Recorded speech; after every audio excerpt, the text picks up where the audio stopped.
Ouça agora o bate-papo do Projeto Mayhem, do site projetomayhem.com.br. Bom dia para quem é de bom dia, boa noite para quem é da boa noite, boa tarde. Se você recebeu mais uma notificação aí do YouTube, tá vindo assistir mais um bate-papo Mayhem. E hoje eu sei que você já veio doido porque você leu o título daqui, Como Conversar com Demônios. Na verdade, não é um título bait, é um título sério, né? Porque a gente estava chegando a essa conclusão de que a galera hoje está baixando PDF, fazendo os ritual no banheiro, de tudo, qualquer coisa. Aí dá uns azar, chega um demônio, e aí como é que você faz? Como que você conversa, né? E aí a gente está com dois convidados hoje que são show de bola, mas eu ainda não vou apresentá-los, porque a gente está agora na segunda temporada, né? E a gente não sou só eu agora, eu estou chamando a galera que manja muito para entrevistar. Então aqui virou meio um bate-papo, né? Literalmente agora é um boteco, né? Então hoje, diretamente do Mayhem, Rodrigo Celso, como é que você está? Salve, pessoal. Esperando essa conversa aí. E hoje também eu estou muito feliz porque diretamente dos textos para reflexão vem o meu irmão gêmeo bonzinho, porque hoje o Tomo Chauskas não pôde vir, o Morte Súbita é o irmão gêmeo malvado do Teoria da Conspiração, e o Textos para Reflexão é o irmão gêmeo bonzinho do Teoria da Conspiração. Então, salve, Rafa Reis, como...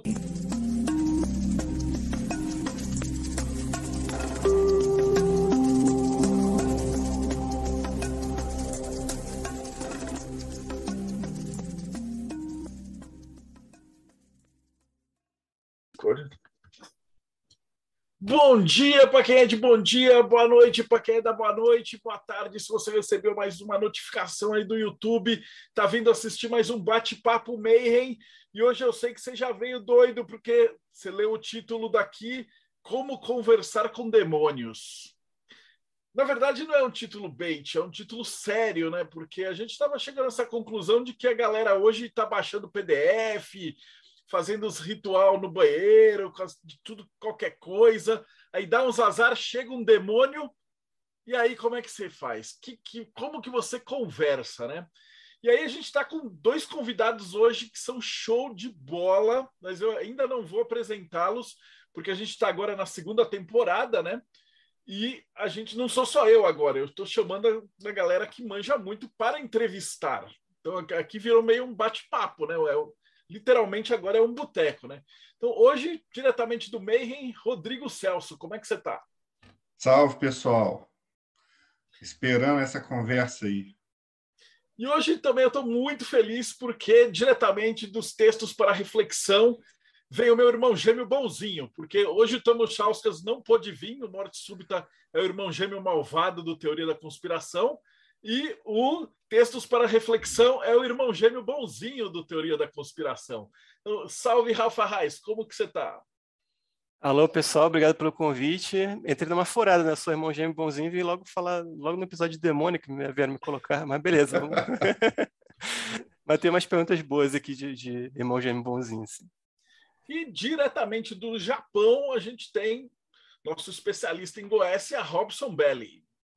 Ohayou gozaimasu, konnichiwa, konbawa, independente do horário que você esteja. Olá, como está você? Vamos falar um pouquinho sobre demônios, demônios japoneses, demônios ocidentais e todo tipo de demônio que você possa imaginar.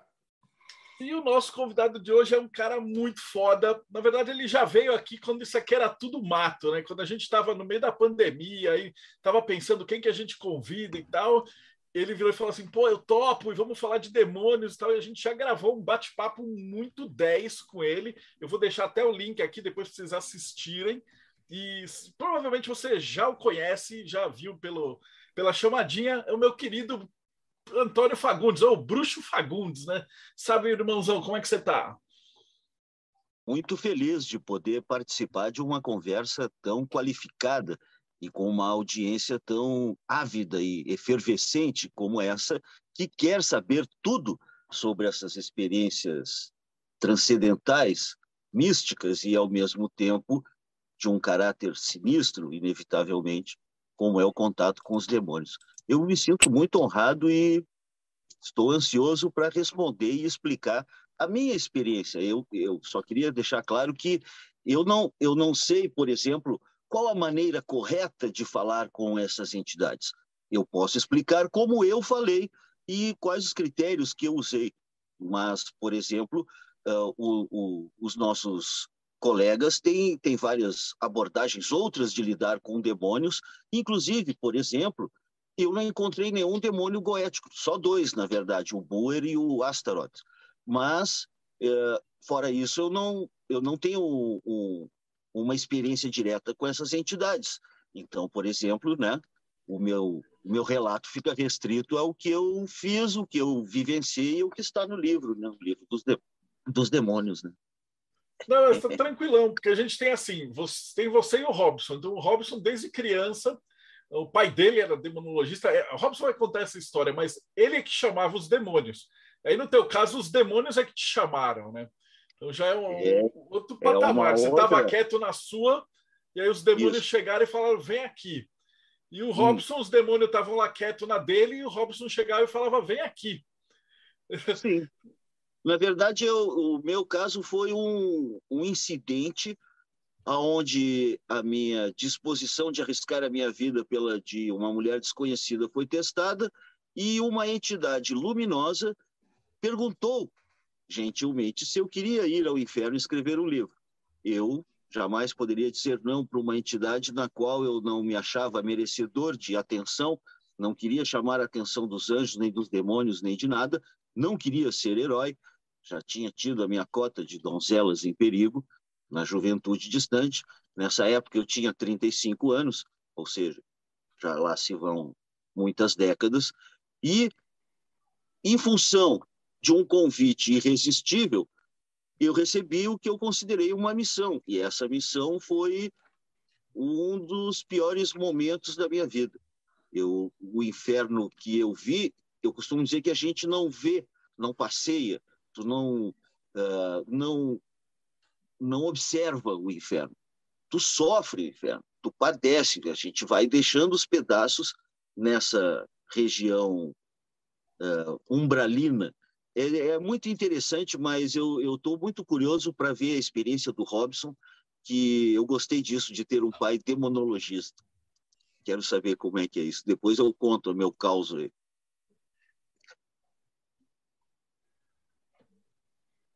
Vamos lá, pessoal. Vamos começar, então, a falar desse assunto tão polêmico. Demônios, né? O pessoal vulgariza hoje em dia demônios. O pessoal acha que eu vou chamar um demônio, vou pedir uma coisa e vou ser atendido.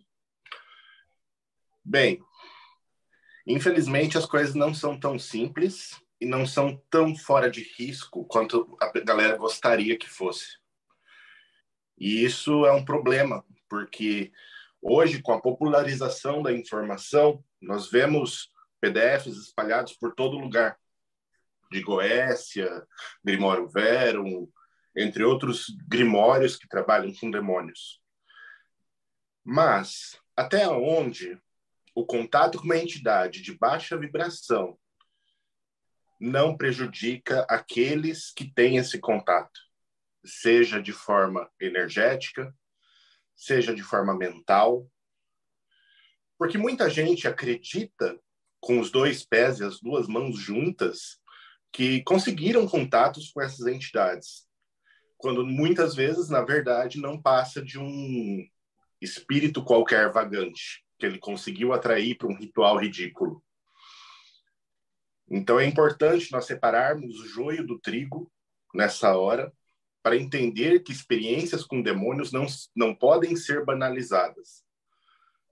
São experiências pesadas, são experiências profundas, que requerem uma preparação e sempre são experiências que vão deixar marcas. Então, pessoal, vamos lá, podemos começar a falar, só que eu vou deixar as perguntas iniciais para os nossos amigos, porque falar desse assunto é sempre muito amplo, então a gente tem que começar por algum lugar. Eu gostaria da deixa através de uma pergunta. Eu posso fazer uma... Eu posso começar porque eu acho que a minha pergunta talvez seja a mais leiga e a mais inicial de todas. É porque é o seguinte, assim, um leigo, quando ouve falar desse assunto, evocação de demônio, contato com demônios, a primeira coisa que se pensa, poxa, se eu vou fazer isso algum dia, vai ser para fazer um pacto para me dar bem com alguma coisa, receber alguma coisa em troca. E a gente sabe, assim, com alguma mínima experiência na espiritualidade, isso não funciona. Mas aí, a minha pergunta é a seguinte: por que se faz esse contato? Qual é o objetivo? É uma coisa que acontece, assim, como... O que aconteceu na vida de vocês, assim, eventualmente? Vocês não buscaram ativamente? Ou é uma coisa que vocês buscaram ativamente com um objetivo, né? Essa que é a minha questão. Se é uma coisa que é tão complexa e pode trazer um mal também, por que fazer isso, afinal, entendeu? Perfeitamente. Eu acho muito importante essa questão e salientando mais uma vez que o meu contato foi involuntário. Eu apenas achei que me senti na obrigação de aceitar a incumbência que me foi dada. Eu não podia duvidar de uma experiência impossível que se desdobrava diante dos meus olhos. Se a gente não acredita em anjos ou pensa que isso é uma realidade muito elevada e de repente vê diante de si uma força luminosa que te pede a fazer alguma coisa, que te pergunta, eu jamais poderia me negar. Tanto que eu costumo dizer que a minha jornada através do inferno não foi uma experiência de coragem, mas simplesmente a determinação de não decepcionar a quem me ama. No caso, uma entidade de luz pedir alguma coisa a um Antônio qualquer. Por que isso aconteceu?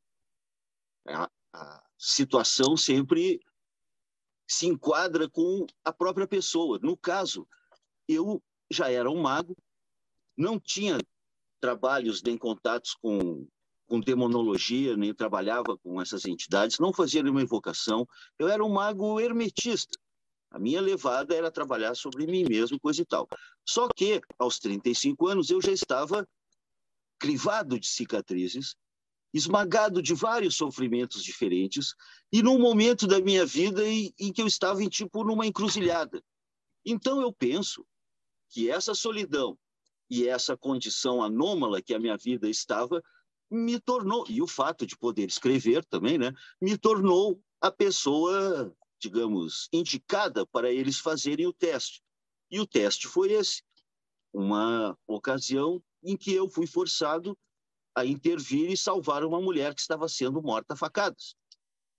Arrisquei a minha vida por uma mulher que eu não conhecia. Quando voltei para casa, aconteceu essa aparição, digamos assim. E confesso que eu não olhei a entidade, era ofuscante, e eu me senti, diante dessa manifestação, me senti sujo, malvado. Eu quase tinha matado um cara minutos antes. Pensei, era uma noite de São João, até pensei que vinha me punir. E num primeiro momento pensei até que fosse uma abdução extraterrestre, sei lá o que está acontecendo.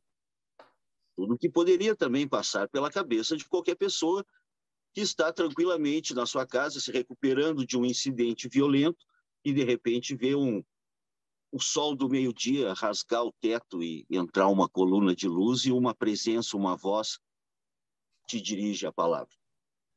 Esse foi o ponto central. Eu não pedi, eu apenas não me recusei. E houve um momento, sim, durante essa jornada, que durou quase um ano, em que eu me arrependi de ter dito sim a essa missão insana. Porque o que aconteceu? Todo dia, à meia-noite, da meia-noite às 3 da manhã, eu entrava em meditação e ia às esferas progressivas do inferno, digamos assim. E assim o livro é composto com 11 entidades, que são também 11 regiões, 11 dimensões apartadas desse mundo, desse reino, dessa dimensão, desse plano, como preferir. Mas o principal, e que eu acho muito importante estabelecer desde já, é o seguinte: que os demônios não são culpados de nada. Os demônios são forças equilibradoras que repõem a energia de volta no seu lugar. Em função de um outro conceito que me parece também que ficou um pouco esquecido na nossa civilização, que é que a dor, o sofrimento, a morte, a angústia são energias que exigem reparação. Aquele que provoca esse tipo de reação no seu semelhante, necessariamente por uma função retributiva, há de enfrentar a si mesmo espelhado nessas entidades. Essas entidades não são arquétipos, não são metáforas, são seres inteligentes e autoconscientes. Eles não têm livre-arbítrio. Do meu ponto de vista, nem anjos nem demônios têm livre-arbítrio. Eles são uníssonos.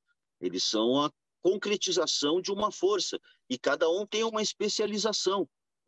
Como eu disse, eu não conheço, não trabalhei, não sou um especialista nos demônios goéticos. Mas esses 11 que eu encontrei são bem representativos da nossa própria sociedade e, à sua maneira, desenham a verdadeira face da natureza humana, da nossa sociedade e da nossa humanidade. Então, de certa forma, eu penso que eles são necessários como os abutres na natureza.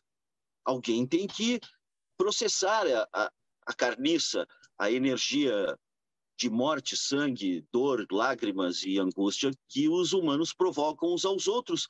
E tudo isso ocorre porque, segundo os próprios demônios, somos todos um. Eles dizem isso o tempo todo. Num primeiro momento, me pareceu que eles diziam que todos os demônios são um só. Teoria que já foi também levantada por vários estudiosos do ramo, mas, mais do que isso, eles diziam que homens, animais, ou melhor, humanos, animais, plantas, estrelas, anjos, demônios, somos todos um maiúsculo. Somos todos interligados e aquilo que a gente causa nos outros retornará para nós. Portanto, o cara que despeja mercúrio em um rio para ganhar mais dinheiro e vai curtir as férias do Caribe, não acontece nada com ele, a gente pode, num primeiro momento, pensar, pô, mas como que um sacana desses está numa boa, não acontece, não existe karma, não há uma justiça divina para punir os agressores da vida, da natureza, da liberdade, do amor, dos outros humanos, os opressores, os agressores? Não, necessariamente não. Não quer dizer que ele exiba o seu sofrimento para os outros humanos enquanto ainda na Terra. Mas, depois que ele deixar essa forma física, ele vai se defrontar a si mesmo. E ele vai ter que explicar para os peixes, para os indígenas, para os ribeirinhos, para todos os outros que ele prejudicou e envenenou para ganhar dinheiro. Então, essa questão de, por exemplo, fazer o pacto. Ah, mas se tu tem poderes mágicos, por que tu não fica milionário? Porque eu sou esperto, porque eu sei o preço que cada coisa tem. E é isso também que eu acho que os demônios nos ensinam, que tudo tem um preço. E eles não são culpados de nada. Eles podem, sim, sugerir que tu crie desarmonia, morte, sofrimento e incendeie o planeta. Que beleza! Vamos tocar fogo no mar para comer peixe frito? Ótimo! Eles acham lindo. Mas é você que acende o fósforo. Então, eles não são culpados de nada. Os culpados somos nós e eles são um subproduto do nosso livre-arbítrio mal utilizado. São seres que comem a nossa maldade e dela se alimentam. Acho que isso basicamente resume o que há de mais estranho na minha experiência e resume bem, mais ou menos, o que eu penso, o que eu quero dizer, né? Você foi um convidado e depois a gente vai tocar nesse ponto que é o da proteção. Então, enquanto você conversava com ele, você estava sob a proteção desse anjo maior, né? E o Robson, Sim. como é que o Robson teve que construir a própria defesa, né? Então, o approach foi ao contrário, né? Os demônios estavam lá na deles E aí, em busca de conhecimento e tal, você que entrou para conversar com ele. Como é que é isso, Robson? Qual que é a tua preparação para isso e como é que funcionou o teu contato com esses demônios? Eu posso voltar só um minutinho antes na primeira pergunta, dar meu ponto de vista também sobre a pergunta do Rafael? Lógico. Beleza. Bom, meu ponto de vista do porquê trabalhar com demônios. Eu acho que esse é um ponto muito importante. No caso do nosso amigo Bruxo Fagundes, é assim mesmo o nome dele? Uhum. Ele foi contactado, não foi uma escolha dele, né? No meu caso, foi uma busca minha, né? Foi uma busca, na verdade, do meu pai, do meu avô, o contato com essas entidades.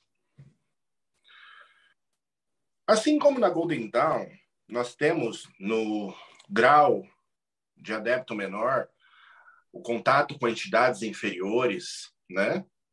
Como uma prática avançada do sistema da Golden Dawn. E eu acredito que seja isso mesmo. O contato com essas entidades exige uma preparação.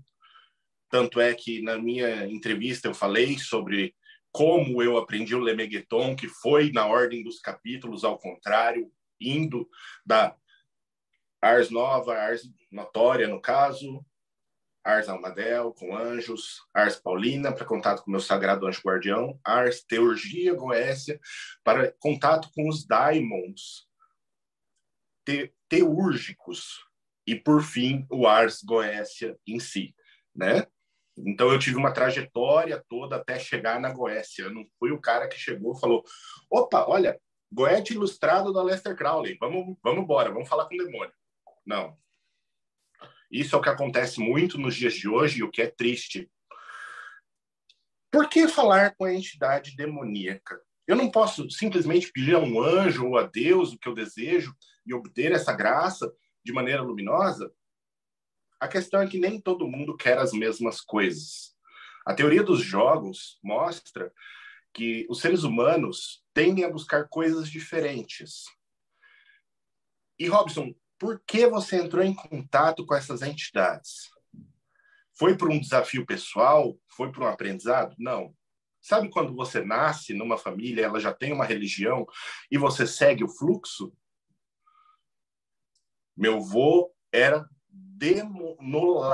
ele praticava demonolatria, que é diferente da demonologia, né? A demonolatria é a adoração ao demônio. A demonologia é o estudo acerca dos demônios. Aí é que está uma diferença importante que a gente tem que ressaltar. Meu avô era demonólatra, meu pai era demonólogo. Aí a gente já tem uma diferença de uma geração para outra. Aonde?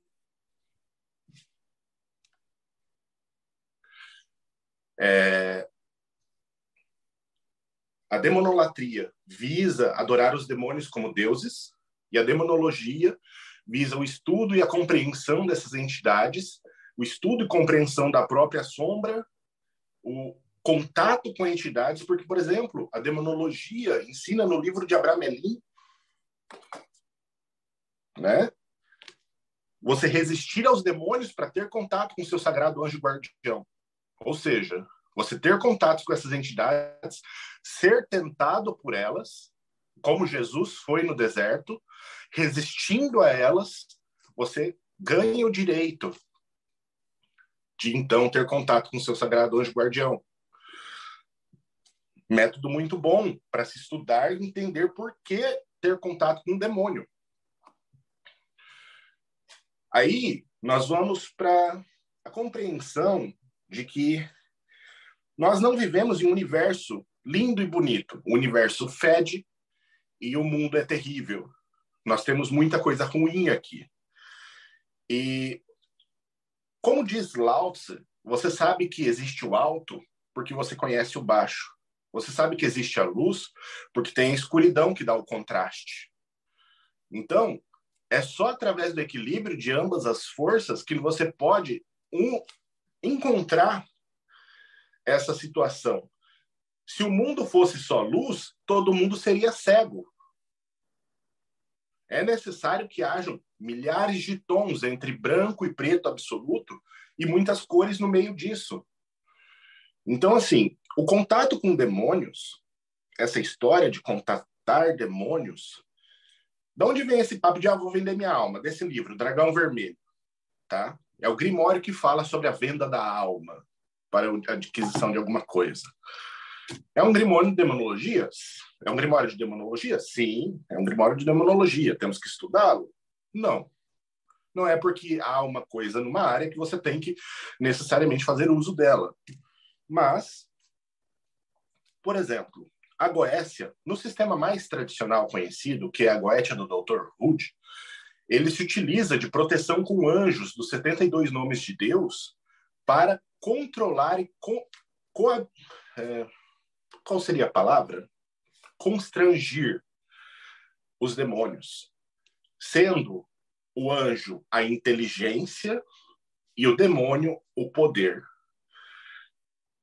Dirigindo o poder através da influência da inteligência, nós conseguimos obter os resultados estando protegidos que nós desejamos. Passa por um crivo do anjo esse contato.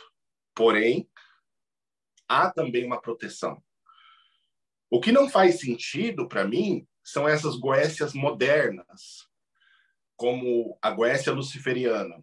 Nada contra se você pratica, mas para mim não faz sentido justamente pela parábola da casa dividida, como cita Jesus Cristo.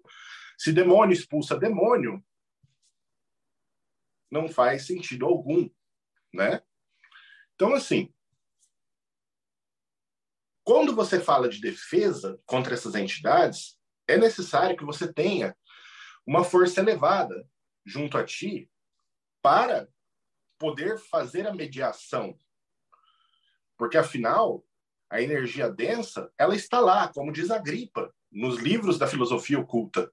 Eles se manifestam, eles aparecem à humanidade porque eles têm interesse, é interesse deles, como disse o bruxo, de se manifestar para nós, porque nós somos corrompidos e todo mundo que é corrompido, eles desejam essa corrupção.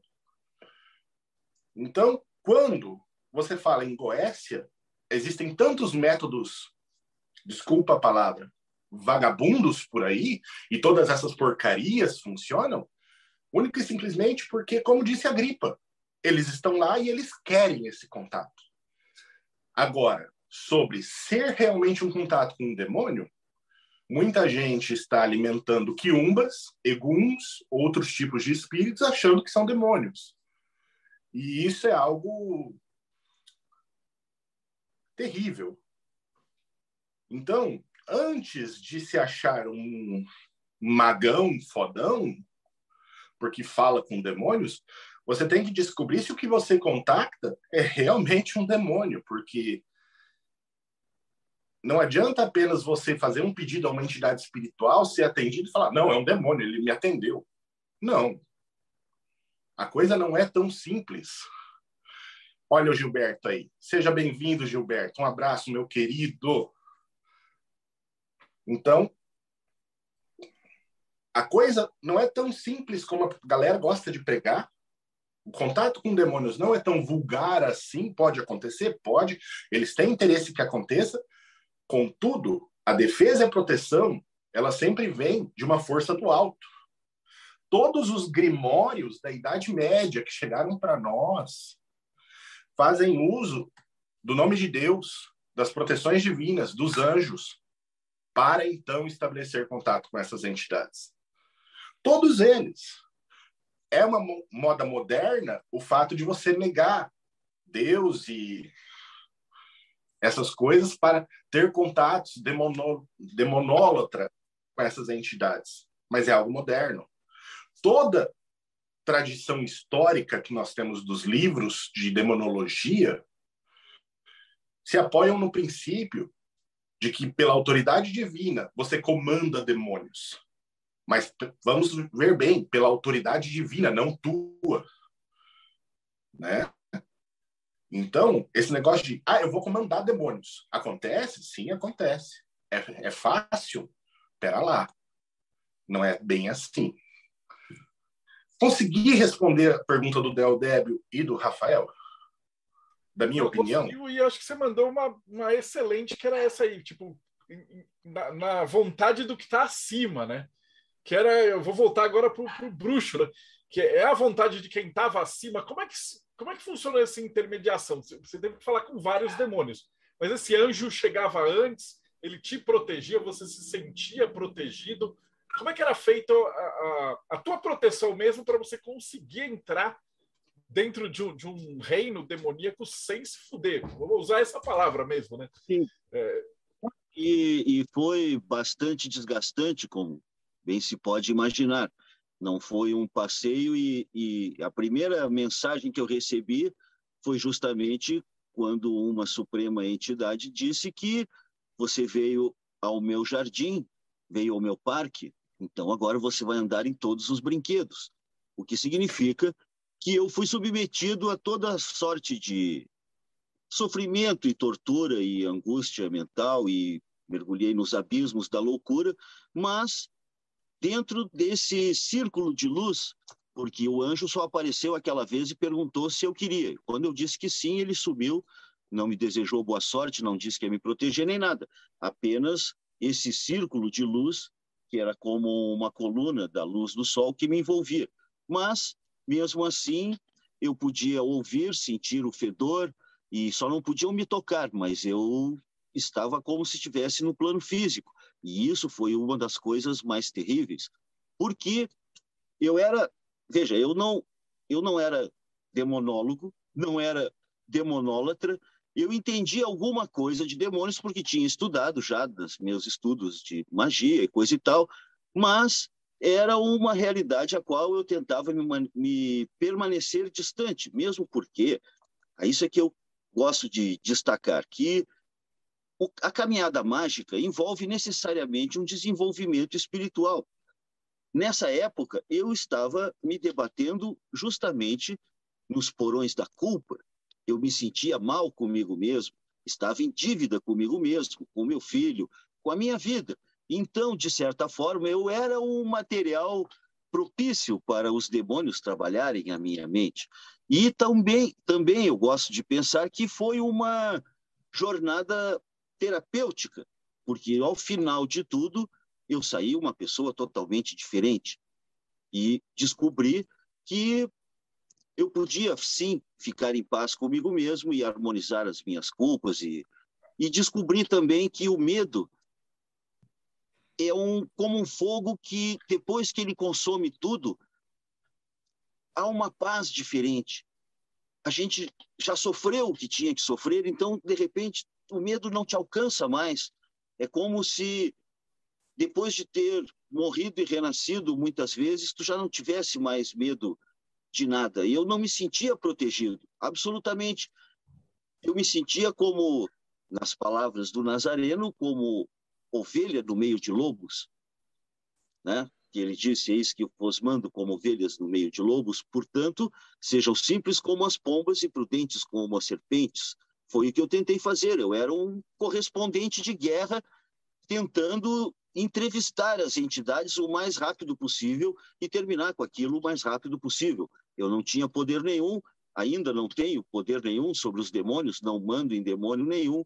Inclusive, acho uma questão que o Robson levantou muito importante, de por que as pessoas acham que um demônio vai obedecê-las, ou por que elas acham que podem fazer com que um anjo mande no demônio por elas.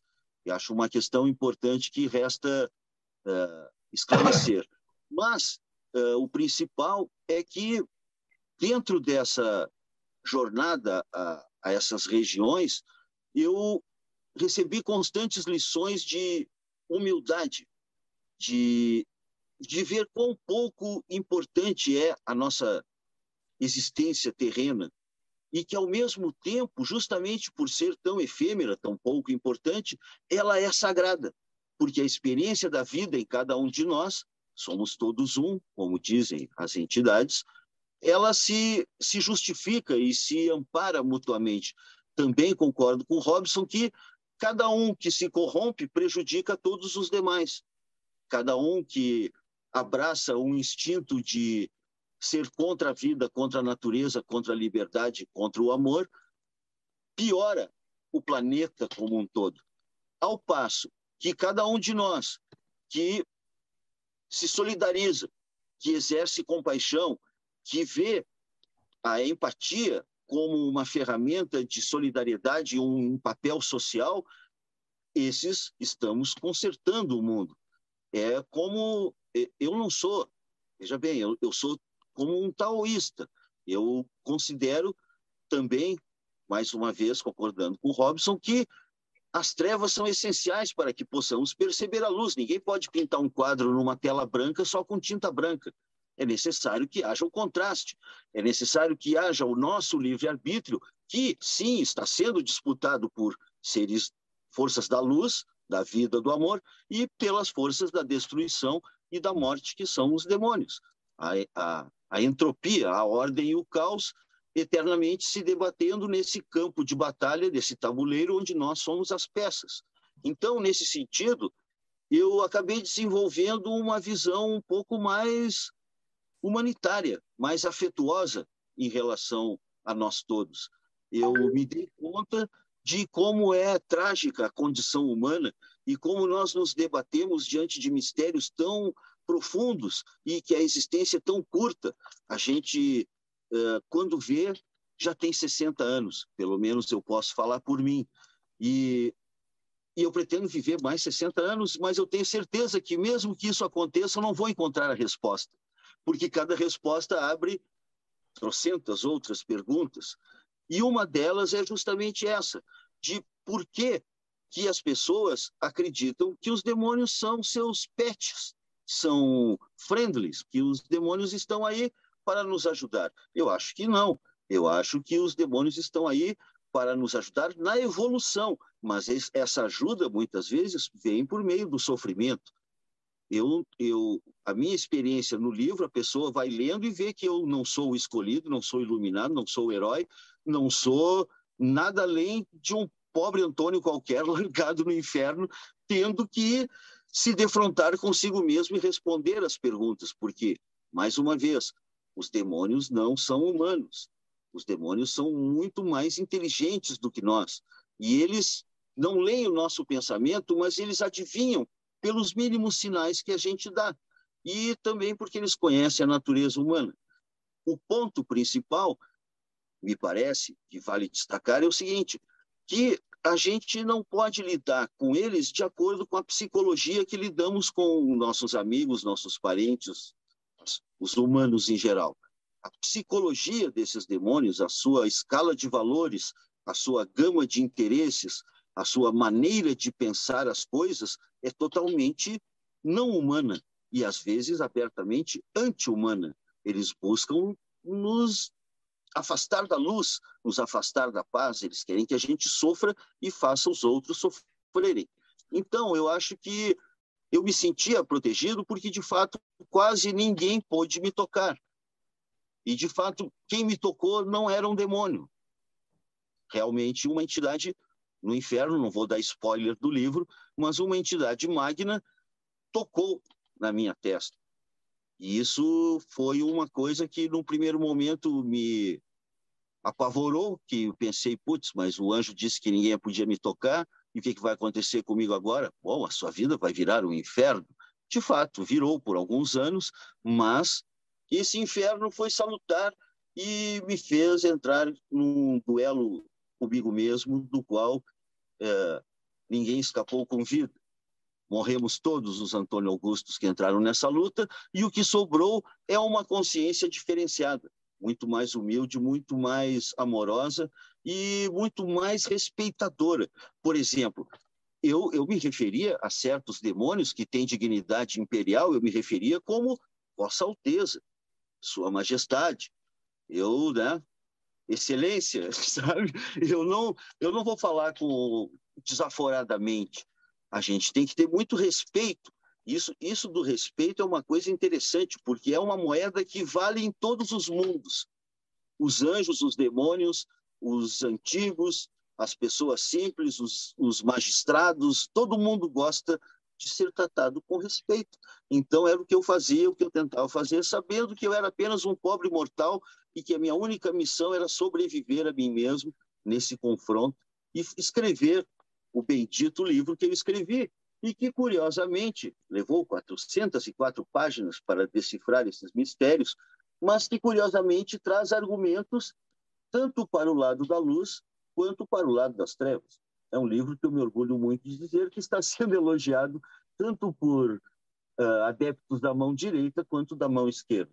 Então, né, essa é a minha perspectiva, vem dentro desse parâmetro. Assim, eu não trabalho com demônios, né? Mas acabei virando um demonólogo devido à experiência. Não sabia nada, hoje em dia eu acho que eu sei bastante.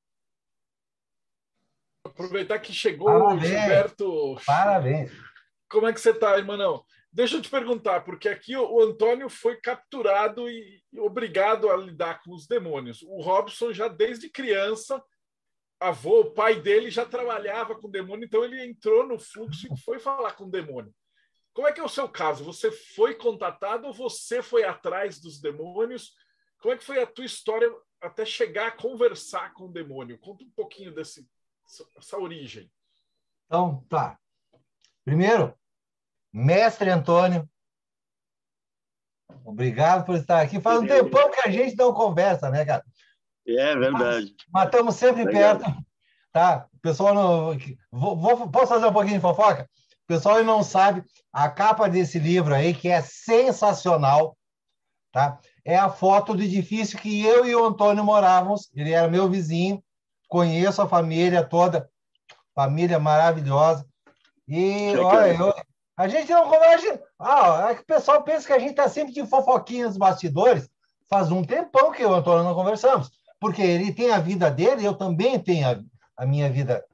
E todo mundo sabe que, na verdade, tudo isso aí que o Antônio falou, vocês viram que foi uma coisa poética.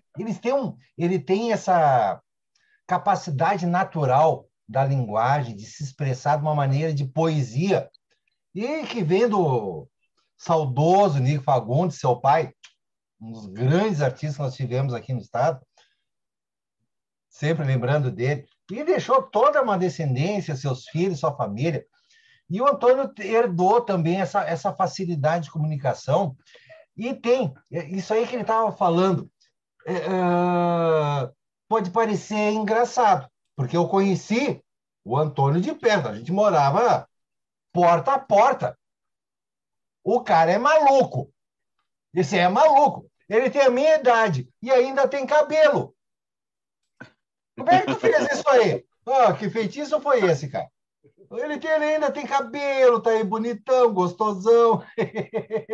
Mas veja como cada um tem uma parte na vida e como é que a gente lida com os casos da magia. Mas o Antônio, ele teve essa aproximação com o outro lado. E eu confirmo, porque todo mundo sabe, eu tenho visão. Então eu posso falar, atesto. O que esse cara aí está falando nesse livro é sério, gente. Isso é uma obra-prima do estudo da demonologia. Como é que as coisas acontecem? Não é que a gente está buscando, está chamando. Claro, tem gente que gosta, já tem aquela vocação. É porque eu quero ser um bruxão famoso. O Antônio era só uma pessoa normal. E foi indo, tinha interesse pelo ocultismo, pela sabedoria, pelo aprendizado. E foi acontecendo. Uma coisa que eu lembro certa vez, Antônio. Isso aí foi aí nos anos 90, tu tinha viajado e esqueceu a porta aberta. Lembra o que tinha de morcego no culto de edifício? O Antônio voltou em casa, a parede dele estava preta, de morcego. Daí ele ficou curtindo. Eu vi ele conversando. Desculpa, eu fui indiscreto, mas eu estava passando ali. Legal. Ele curtiu a coisa. Uau! Mas isso também tem a ver com a energia da natureza, porque morcego não quer dizer que seja algo negro. Não, é uma força da natureza. Até porque o que morcego faz? Come insetos. O dia que vocês não tiverem mais morcegos no mundo, vira um inferno. Porque o morcego é das criaturas que mais comem insetos nocivos noturnos. Eles fazem tudo isso. Mas eles têm também o outro canal de comunicação, assim como os corvos, né? E aí aquela ligação com a noite, e aí a gente olha para a lua, conversa com a Lilith, com a Isis, e trazer essa sabedoria para dentro de nós. Tudo isso o que é? Vivência prática. E eu tive a oportunidade de ver um amigo, também na vida dele, eu tinha minha vida diferente, logo ali do lado, cada um de nós teve caminhos diferentes, e ambos também fazendo essa caminhada, que é uma coisa que eu estou sempre falando sobre observar a natureza, observar as grandes forças naturais.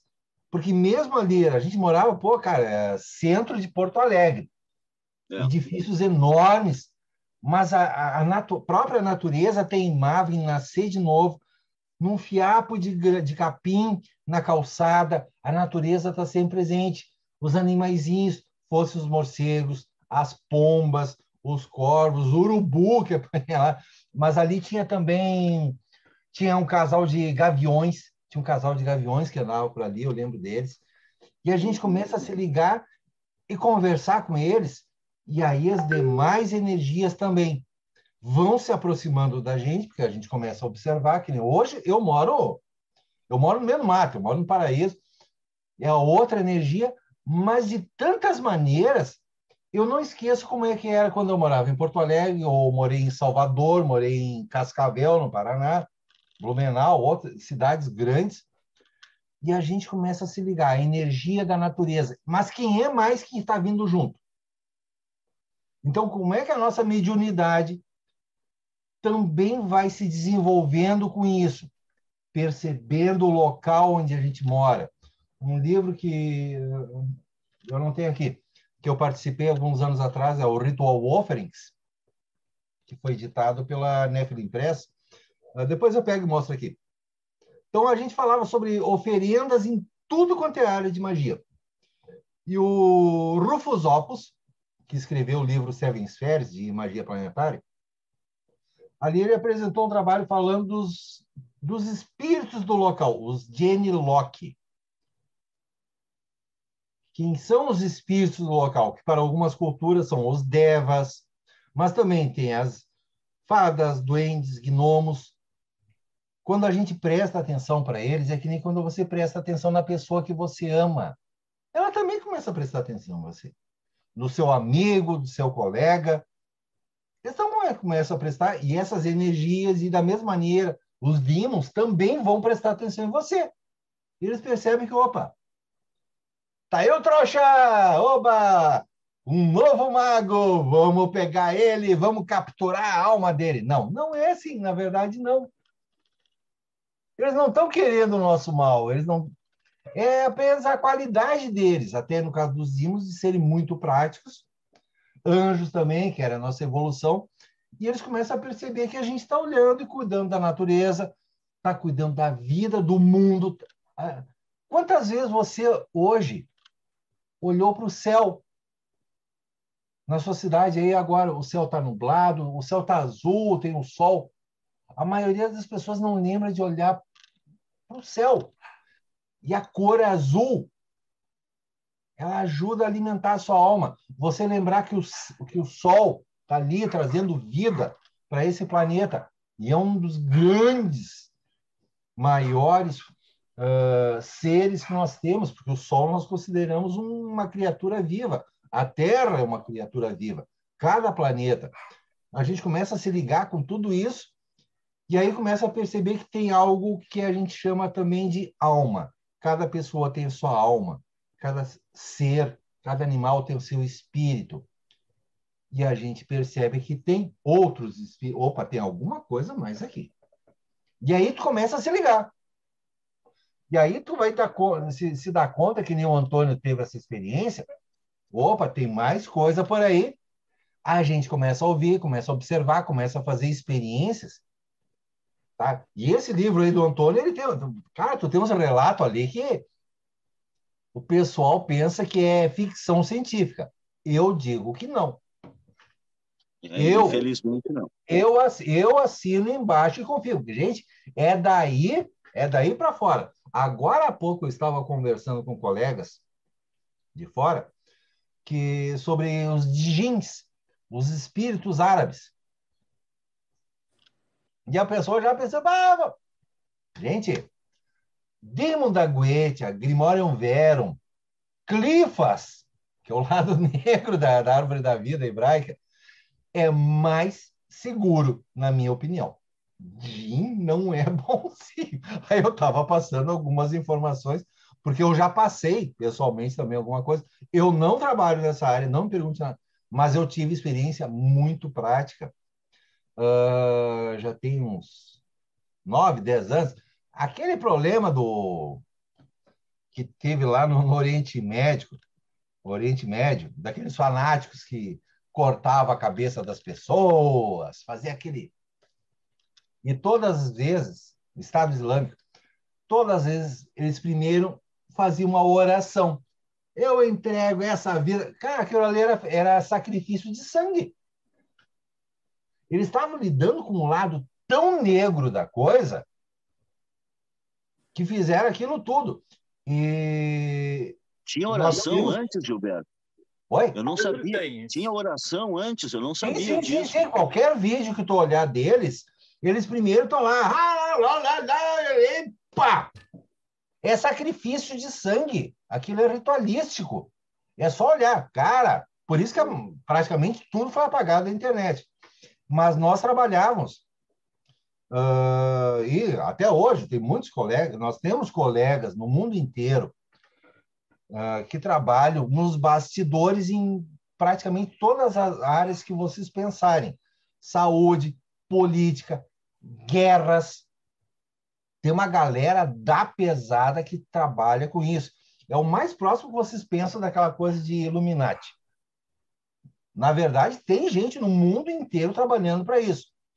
E eu participo desses grupos também, e tinha uma galera que entrou na briga contra aquela turma, porque eles estavam se espalhando demais, mas era horror o que eles faziam. E aí a gente foi ver nos bastidores. Olha, é aquela coisa assim que tu preferia não saber que existe. Existe demon, existe fada, existe duende, existe gnomo. Cara, tem coisa pior do pior do pior. E era o que eles estavam lidando. A coisa mais negra possível, assim, com aqueles sacrifícios de sangue. Foram cerca de 2 anos. Tinha 15, 20 pessoas no grupo. Eu sei o que a gente viu e era de arrepiar. Sabe aquele filme, o livro também, Senhor dos Anéis? Quando entra lá no fundão, assim, perto de Sauron, tem um grande muro que depois daí é só treva. Era tipo aquilo ali, a visão no plano astral que a gente enxergava. O pior do pior. Por quê? Porque a gente começa a se abrir, e isso que o Antônio estava falando agora, não é porque a gente foi buscar, mas a gente começa a se abrir, a gente começa a perceber, e até naquele caso nós fomos realmente atrás, e coisa muito feia mesmo. E aí, quando tu vê, esses espíritos começam a se aproximar de você também. Claro. Aí eu falei num caso extremo, esquece, sincero, não falo mais.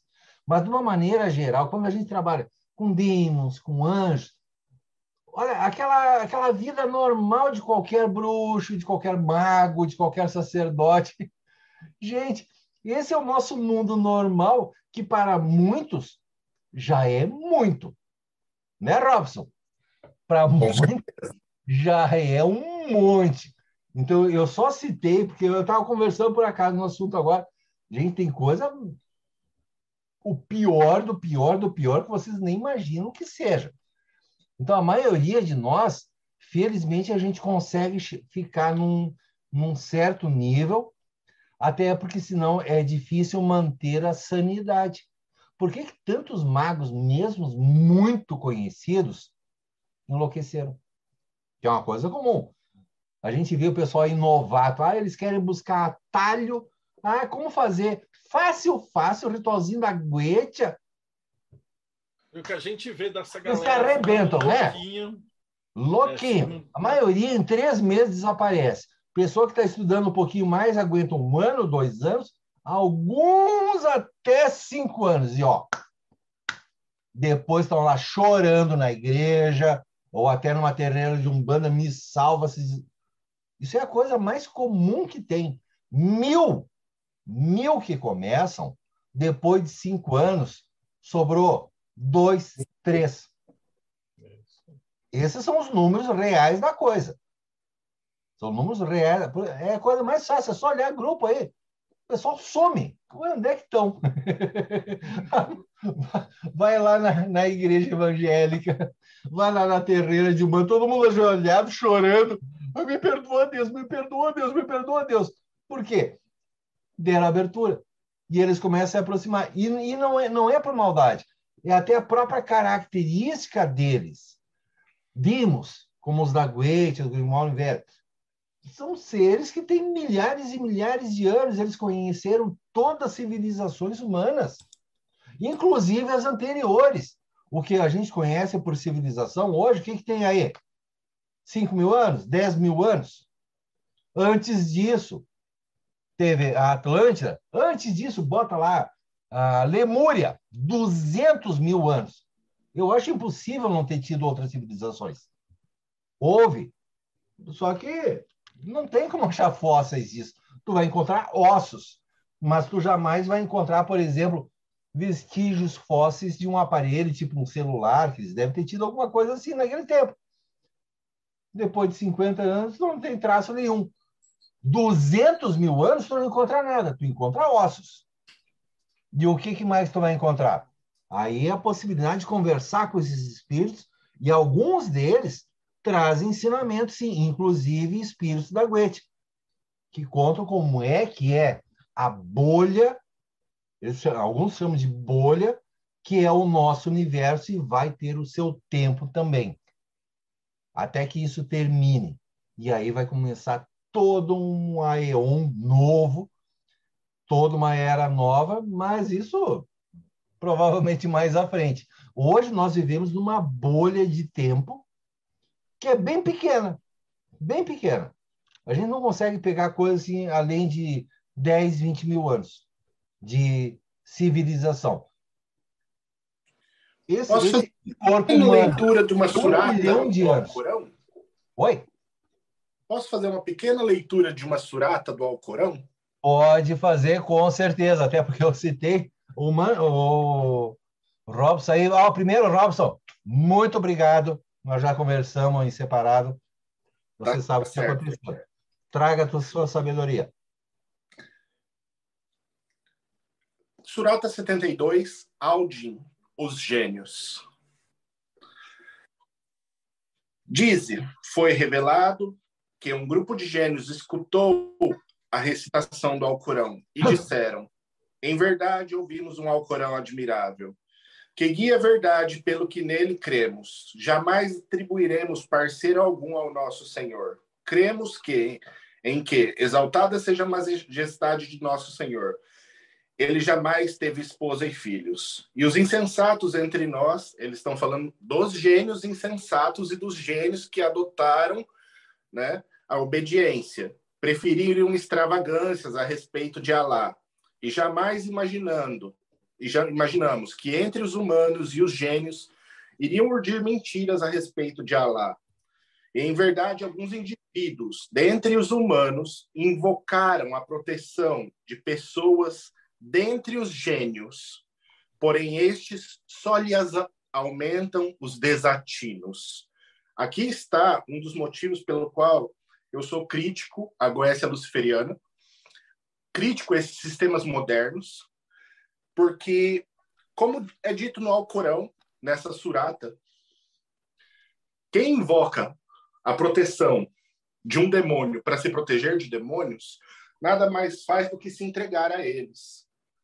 Quem invoca a proteção de um gênio para se proteger de um gênio, nada mais faz do que aumenta o seu próprio desatino. Então, assim, pessoal, as coisas são legaisinhas, é legal ser trevoso? Pense bem. Pense bem. Porque é só com base na autoridade divina que você vai ter alguma proteção. As pessoas dizem que Daimon são deuses. Eu tenho muitas críticas com relação a isso também. Mas eu interrompi o Gilberto para fazer uma leitura do Alcorão e é isso que eu deixo Muito oportuna. Oportuno. Posso fazer Muito um oportuna. adendo aqui? A gente está vivendo numa época que os jovens agora entraram nessa onda de TikTok, que eu acho que é coisa pior que tem. Eles não têm mais paciência para nada. Eles ficam com o celular assim o tempo todo.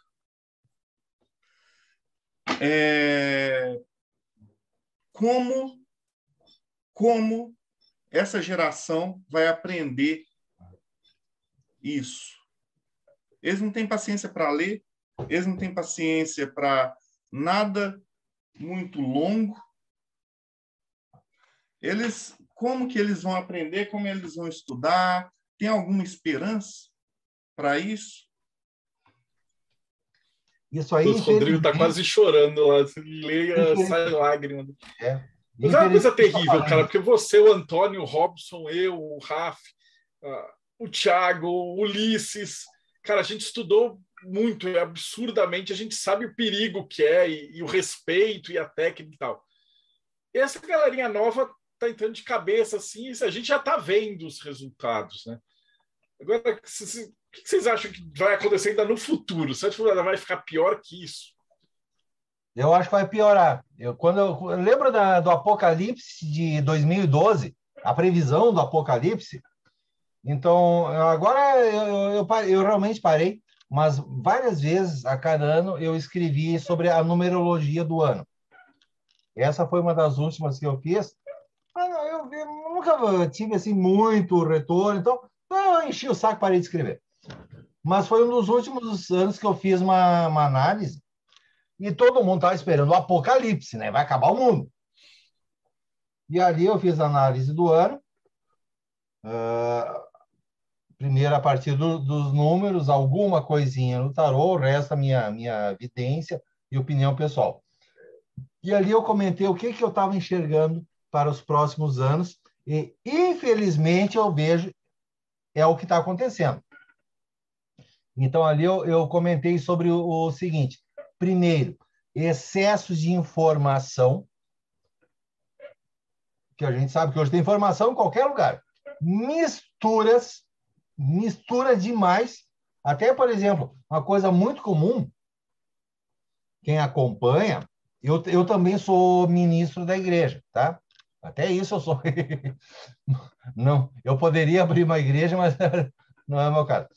Mas, tipo assim, tem muita igreja evangélica que, na verdade, o que eles estão fazendo ali é uma umbanda, uma religião afro disfarçada. Sabe aquela coisa de, vamos baixar Deus e começa todo mundo girar, feito pombagira maluca? Dali a pouco tem uma levantando a saia pedindo cigarro e bebida. O que não falta vídeo é isso. Mistura. Tem muita igreja aí fazendo isso, inclusive coisas que são até da própria Umbanda ou do Candomblé. Tá? Tipo assim, um pedacinho de carne consagrada. Opa, isso não é oferenda de entidade. Aquela coisa de fazer troca de vida. Tem vários vídeos que eu já vi fazer isso, que eles pegam um coração de boi, passam aqui, colocam numa vasilha. Aquilo ali é da religião afro. Tu sacrifica uma vida por outra. Tem muito disso. Então, eu comentei nesse artigo de numerologia sobre, primeiro, o problema das misturas. Segundo, excesso de informação. E aí o pessoal começar a bloquear e virar uma zona total, que é o que a gente está enxergando agora. Ali eu coloquei um prazo até 2030, olha, para o nosso mundo vir. Olha, nosso mundo está para falir. Nosso mundo que a gente conhece está para falir. E, infelizmente, eu estou vendo diariamente tudo que eu escrevi naquele artigo de 2012 acontecendo. As pessoas estão cada vez misturando mais, fazendo cada vez mais merda. não buscam aprendizado, não buscam conhecimento, e não é só aqui na área espiritual, da magia, do ocultismo, é do mundo inteiro. O que aconteceu com a Apple, que fabrica o iPhone? Morreu o Jobs, o Steve Jobs. Hoje eles apenas continuam repetindo a mesma máquina e cada ano trocam a capinha, o modelinho e tal. Cada vez menos tem pessoas que sabem como é que isso aqui funciona, como é que se faz. Eu sou analista de sistemas. Eu observo isso também. Faz 5 anos que eu não trabalho para empresa nenhuma. Eu já estou velho, não sirvo. A gurizada nova não sabe como é que se programa um computador.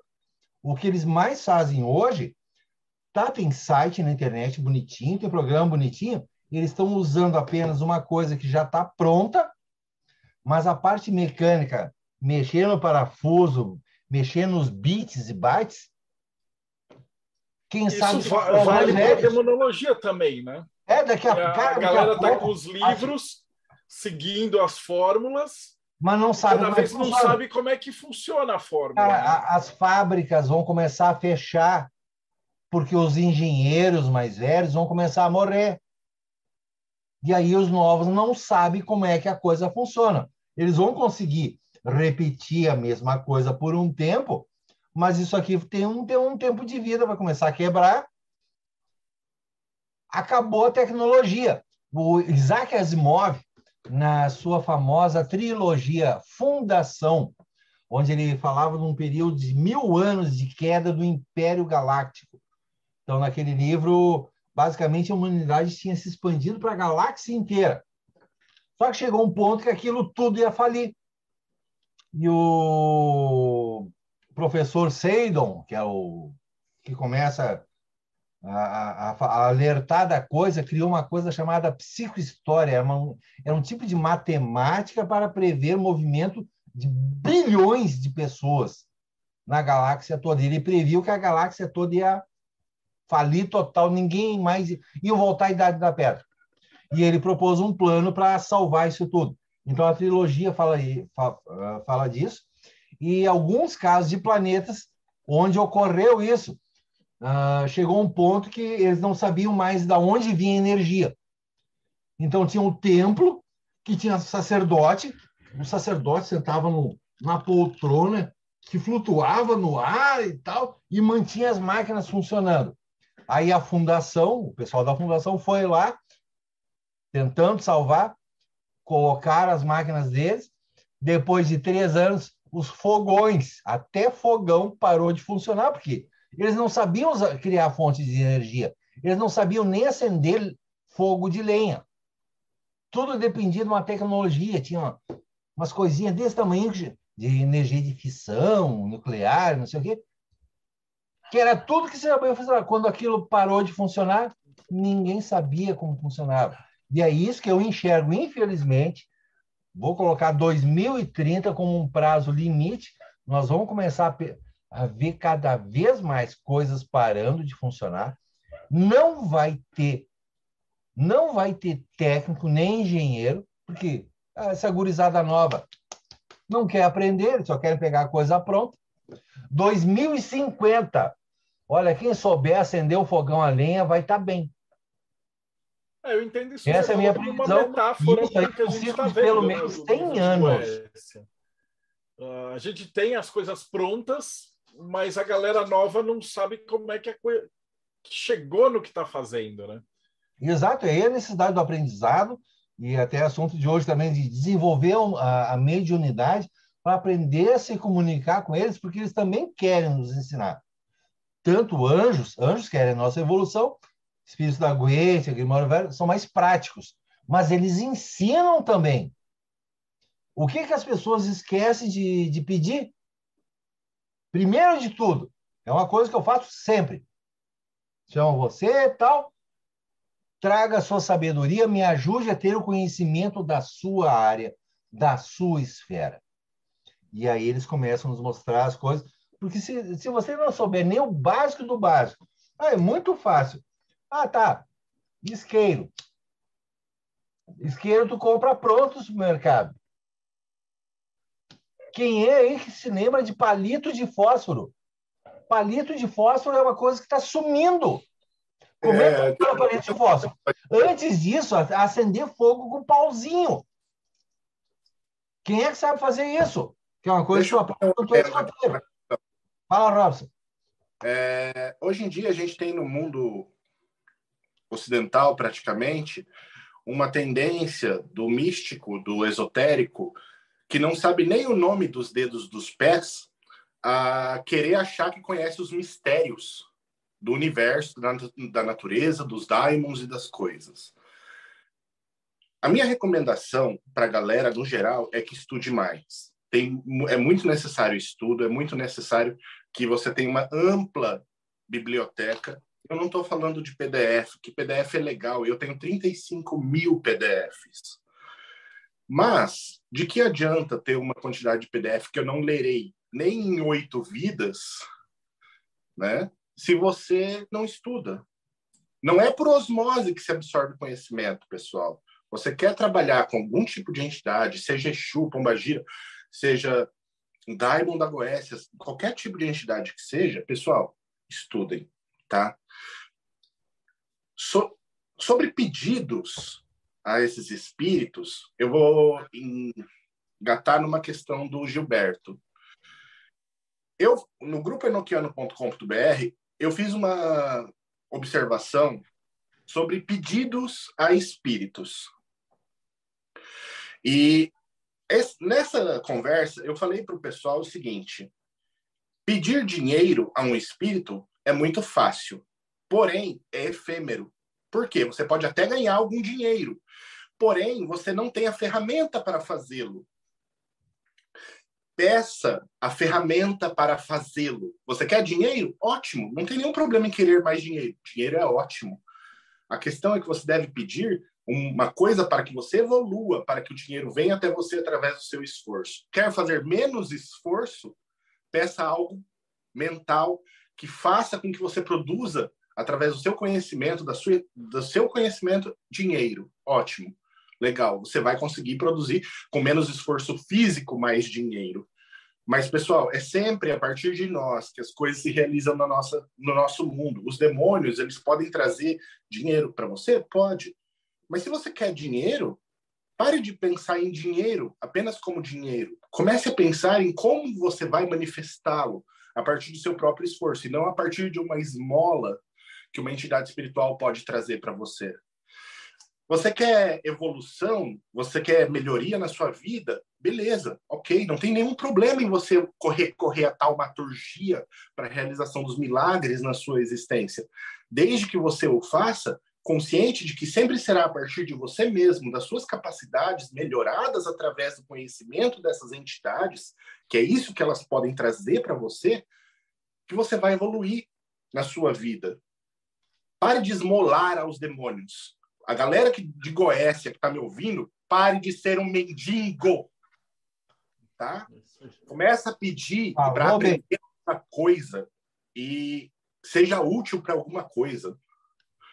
Então, pessoal, entendam que Goécia não é brincadeira. Goécia não é, eu vou chamar um espírito para me trazer um macho. Baita coisa efêmera. Que tal você pedir mais amor próprio em vez de correr atrás de uma pessoa que não te ama?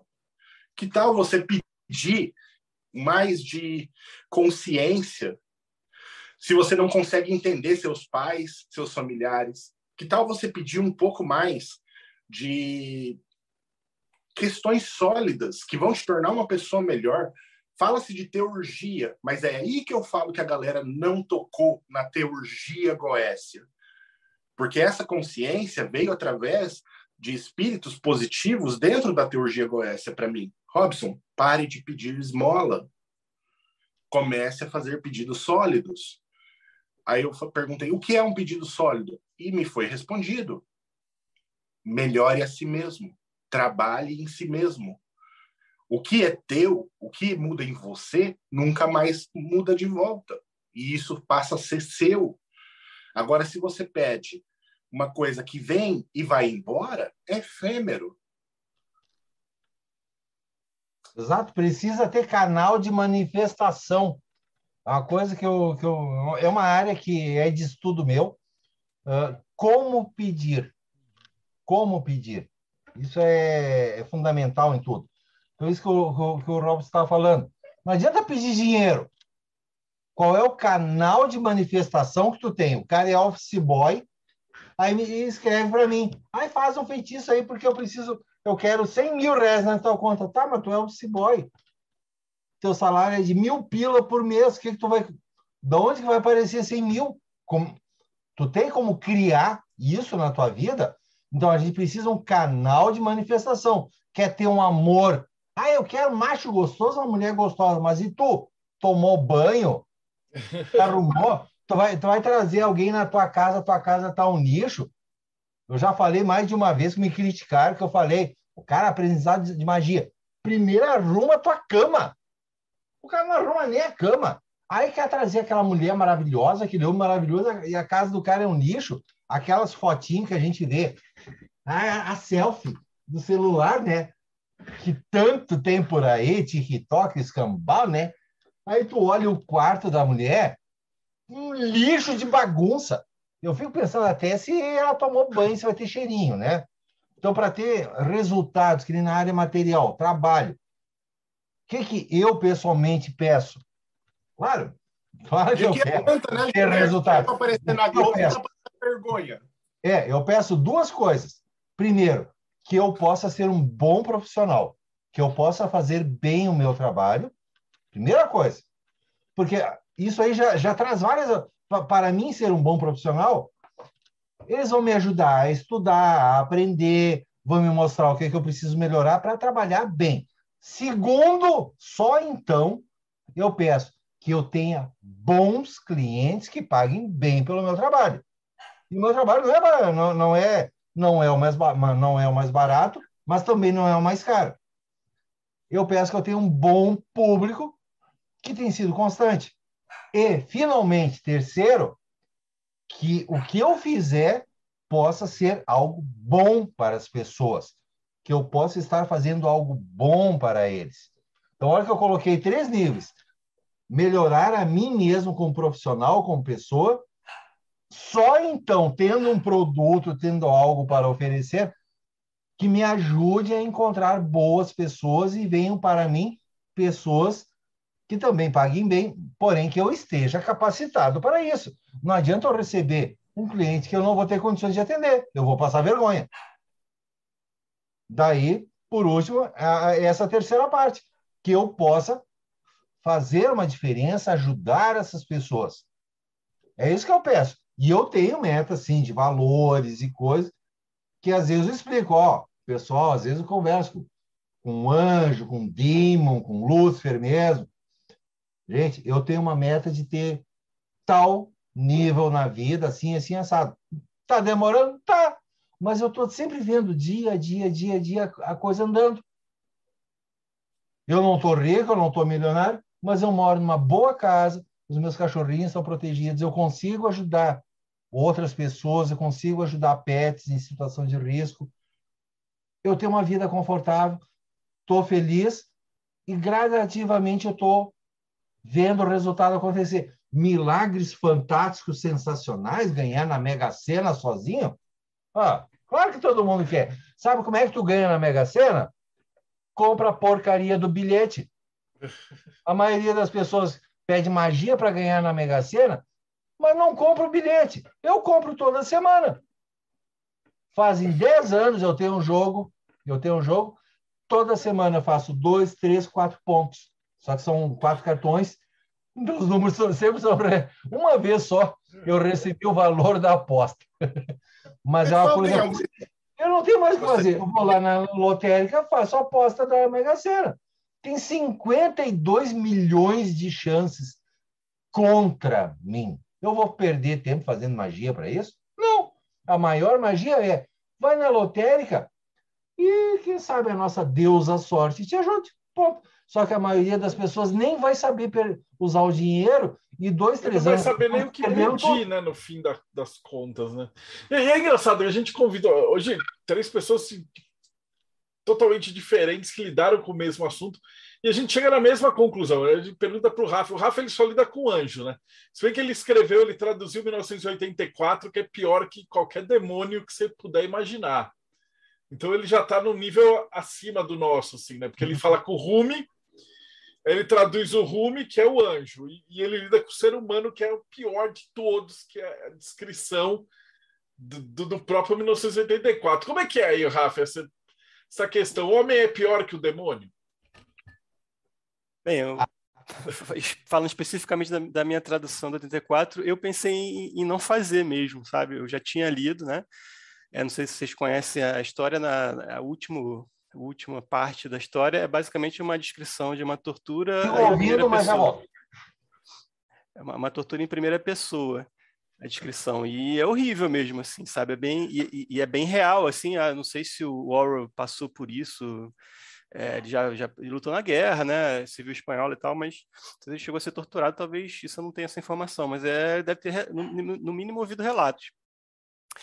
E é uma questão de vibração, frequência, como vocês queiram chamar. Você está lá em Rumi, depois você cai e tal, você tem que saber lidar com esses dois lados, né? Eu acho que é por isso, na verdade, talvez, que faça sentido você entender os demônios, né?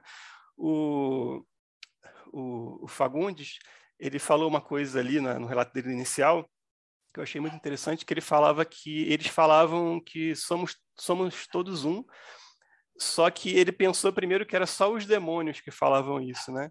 Que eram só os demônios que eram um, era como se fosse um demônio único, mas depois parece que ele entendeu que não, que somos todos um, que tudo é uma coisa una, tudo é o grande uno, né? E acho que se você compreende que tudo surgiu de algum lugar, de alguma coisa, algum grande mistério lá no início, como queira chamar, que a gente está todo mundo ainda dentro disso, né? Que eu costumo dizer para quem não é muito místico, você pensa no espaço-tempo, né? Que é uma coisa que surgiu em um ponto mínimo e aqui até hoje a gente está dentro dele. E não existe nada, teoricamente, fora do espaço-tempo. Então, o espaço-tempo é uma coisa só. Se você pensar em Deus como uma coisa só, a gente está dentro dele até hoje, né? Ele está mais perto de mim do que o meu próprio olho. E se é uma coisa só, os demônios também fazem parte disso, né? E aí eu sempre achei que a melhor forma de lidar com isso é você entender que você não necessariamente está se alistando numa guerra, né? Você não está sendo herói ou coisa assim para chegar lá como um cruzado e enfrentar os demônios e matar os demônios. Acho que isso é o grande perigo da coisa, você achar que é isso, né? Na verdade, ou até acreditar que o demônio tem poder e você usa ele para alguma outra coisa. Não, é uma questão de você compreender como funciona a natureza, né? Tanto a natureza visível quanto a invisível, como as coisas funcionam. E aí você tem que chegar lá, você tem que chegar nessa parte escura, porque como já falaram aqui algumas vezes também, né? Tem poemas meus também que falam sobre isso, que é porque existe a tempestade que você sabe que é a calmaria, porque existe as trevas que você sabe que é a luz, né? Senão você não conseguiria separar uma coisa da outra, né? E você tem que aprender também a conviver com essas vibrações, né? Um dia da sua vida você vai estar num lugar bom, num lugar iluminado, outro dia você vai estar num lugar ruim, num lugar escuro. Só que você tem que tentar se manter o mais equilibrado possível nos dois momentos, né? Você tem que tentar ser mais coeso, assim, não tentar ser tão influenciável pelas coisas que estão aí à sua volta, que vêm de fora. E aí acho que você consegue ser um mago, realmente. Você consegue, de você, da sua conexão com uma coisa maior, você consegue transitar por esse momento de calmaria, por esse momento de tempestade, e se manter coeso, né? Isso que é o que eu tento fazer também na tradução, e é uma coisa realmente difícil. Mas, como eu falei, eu pensei em desistir. De repente, se o Fagundes soubesse do que ele ia passar na jornada dele, ele também teria desistido. Mas ele, não, eu vou confiar, isso aqui vai me servir para alguma coisa. Ele falou, pô, morreram vários Fagundes, sobrou um Fagundes melhor. Né? Eu acho que isso é um relato muito bonito, assim. Eu acho que isso... Quando ele falou isso, eu pensei no teu livro dos 49 dias, que morreu vários Rafa Reis ali, que você vai lendo e no final sai um melhor. E isso me chamou a atenção quando ele falou. E em um certo nível é a própria jornada do mago, que tanto o Antônio quanto vocês fizeram em condições diferentes. Né? A dele Exato, foi é a morte mais dele. pesadona, né? Ele foi até o inferno, foi falar com os demônios e tal. Mas E no Sefer HaOmer, o Rafa foi estudando e foi decompondo as coisas, né? Mas é que eu brinco, né? A gente fala que o Rafa ele é tão brilhante, assim, que ele chega perto dele é o Rumi. Mas se você fosse fazer uma contagem da árvore da morte, de repente, né? Seria uma coisa, né? Se isso existisse. Mas porque isso eu quis dizer, entendeu? Porque não existe. Você não está se alistando para uma guerra. Assim, você não está do lado da luz contra o lado da escuridão, sabe? Eu acho que isso é uma coisa que contam para a gente, mas no final das contas, quando você entende que os demônios servem para uma coisa, os anjos para outra coisa, que de repente tudo isso faz um certo sentido no final das contas, porque tudo isso veio de um lugar só, né? Somos todos um, né? Como foi dito lá por Fagundes. E é isso que é a grande pegada, né? Você entender, poxa, mas me contaram que eu tinha que lutar do lado da luz e contra o mal. Mas, de repente, não é tanto uma guerra assim quanto você imagina. A guerra é dentro de você, claro, mas eles não estão exatamente um querendo eliminar os outros, porque eles são necessários, né? Para a gente evoluir também. Falam isso. Eles me falaram isso também. Eles disseram que tinham que aturar a minha presença porque foram instruídos por um anjo. E eu disse, mas vocês são espíritos de rebelião, como é que vocês obedecem os anjos? E ele disse que era uma pergunta estúpida, porque existe um equilíbrio e que não haveria ganho para nenhum dos lados em conflito, que o conflito deles se dá no nosso coração e na nossa mente. Mas o que eu acho interessante, Rafael, não posso deixar de pensar nisso que tu está apontando, que é uma questão crucial. Esse relativismo, porque também, como o Robson lá no começo apontou, o que é o bem de uns é o mal de outros. A vida é um grande torvelinho e essa balança, a gente, por exemplo, pede para passar no vestibular, vamos supor, você está, de repente, suplantando alguém que não pediu, não teve esse auxílio espiritual, você tomou a vaga de alguém. Para ti foi um bem, mas para o outro não. Então, dentro desse jogo de relativismo moral, a gente lembra do que o Mário Quintana falava, que ninguém é tão bom quanto se julga e nem tão ruim quanto parece. Tudo são pontos de vista, depende da papel que aquela pessoa vai desempenhar na tua vida. E essa questão também que foi levantada muito importante, que eu acho, pelo Deodébio, que é a questão da sede de informação, o PDF, que PDF é legal, mas é preciso ter em mente que o mapa não é o território. Ler o cardápio não mata a fome. Ter o mapa da Iugoslávia, você não foi lá. A palavra cão não morde. É preciso percorrer a estrada. Não basta ter o mapa, ou até eu vejo no ramo oculto muita gente que tem muitos mapas, mas não percorre estrada nenhuma. E aí entra aquilo que o Gilberto falou, você arrumou a sua cama, você lava a sua louça, eu faço isso, eu sou autônomo.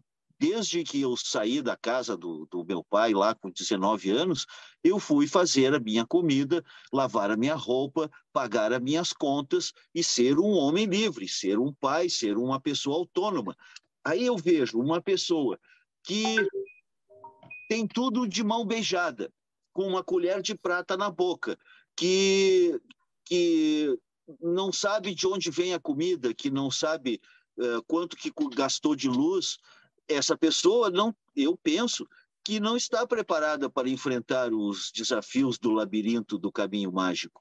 Essa pessoa tem que primeiro ser dona de si mesma. É preciso, primeiro, o que eu quero dizer é ser adulto, para então poder ser dono de si mesmo e dizer, eu sim sou um mago. Senão, a pessoa está só ali tomando iogurte na frente do computador e se achando especialista porque tem a Wikipédia aberta. Então, eu acho que é preciso viver, sofrer, amar, dar vexame, se expor, viver aventuras, pagar o preço, porque tudo tem um preço. E a magia não é uma das belas artes, não é um passatempo. A magia não é um RPG, é um jogo mortal. E essas pessoas que estão brincando, eu não falo nada contra, eu sou darwiniano. Eu acho que o ambiente vai se purificar por si mesmo, porque, mas eu dou o meu próprio sangue para o demônio. Está alimentando um egum, como o Robson também apontou. E isso vai ter consequências funestas, terríveis. Mas eu não sou pai de ninguém. Quer dizer, tenho meu filho, ele não faz essas barbaridades. Mas eu não me preocupo com o que as pessoas fazem. Quer fazer isso? Faz. Então, Darwin Awards, a lei de Darwin vai funcionar e daqui a pouco veremos um mercado, um ambiente, melhor dizendo, ocultista, muito mais saudável, porque muitos desses hão de cair pelo caminho, e é bom lembrar que poucos atingem uma idade avançada nessas artes místicas, só os que conseguem triunfar. Então, eu acho que é preciso observar com carinho essa experimentação louca que o pessoal está fazendo e ver os que vão sobreviver, porque alguns vão sobreviver, os mais fortes. Os outros perecerão vítimas dos eguns e entidades vagabundas e traiçoeiras que eles estão alimentando.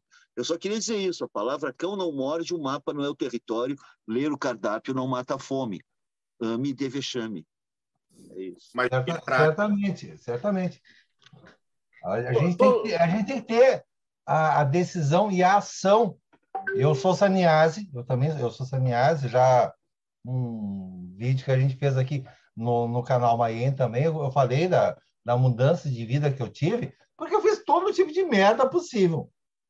Uns 13 anos aí que eu conheci meu mestre, eu sou Saniase, discípulo de Osho, mudei minha vida, mas basicamente o que é o Saniase? O Saniase é aquela pessoa que morre para nascer de novo, mas aí com total liberdade de assumir e agir.